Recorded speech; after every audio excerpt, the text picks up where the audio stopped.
سلام و روز بخیر دارم به همه دوستای گلم. امروز 2 سس خوشمزه داریم برای انواع فینگر فود که پست بعدی یه فینگر فود 3 سوته رو کنارش میذارم. دوستان فراموش نکنیم برای انتخاب غذای مورد علاقتون به بخش پلیلیست برین. اونجا همه آموزش ها دسته‌بندی شدن و شما به راحتی میتونین آموزش مورد نظرتون رو پیدا کنین و استفاده کنین.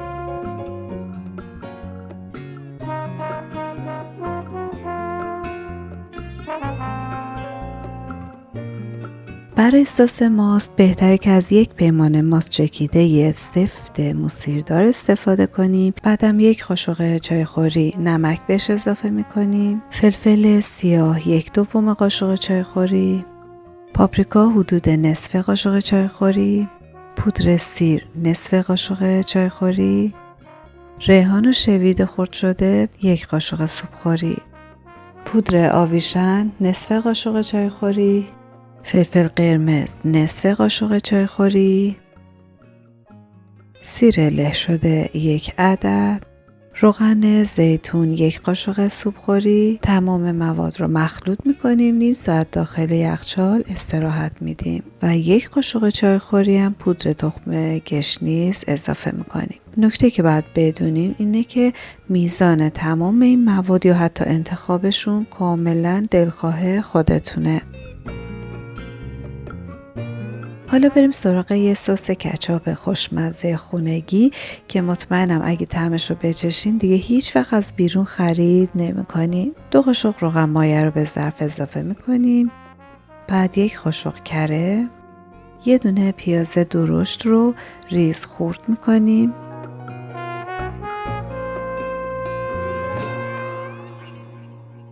وقتی پیاز طلایی شد 1 قاشق سوپخوری رو به گوجه خوش رنگ بهش اضافه میکنیم.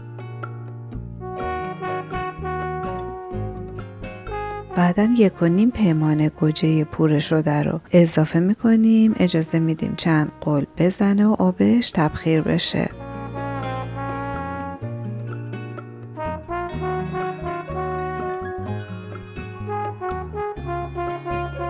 حالا مواد غلیظ شده رو داخل صافی میریزیم. موقع صاف کردن 1-2 قاشق آب گرم روی مواد بریزین تا تمام لعاب گوجه ازش خارج بشه. حالا این سس صاف شده رو مجدد روی حرارت میذاریم. بهش 1 قاشق چایخوری نمک اضافه میکنیم. نصف قاشق چایخوری پودر سیر. نصف قاشق چایخوری فلفل قرمز. 1 قاشق سوپخوری شکر قهوه‌ای. 1 قاشق سوپخوری هم سرکه سفید. من تست کردم برای اینکه طعمش قوی تر بشه مجدد نصف قاشق سوپخوری شکر و نصف قاشق سوپخوری سرکه سفید رو بهش اضافه کردم. آخر سر توی 1 قاشق سوپخوری آرد ذرت 2-3 قاشق آب خنک میریزیم، حل میکنیم و به سس اضافه میکنیم.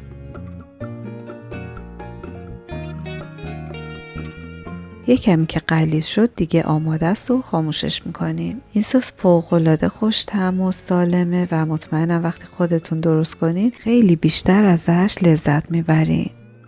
منتظر کامنت های قشنگتون هستم. کامنت انگلیسی فراموش نشه.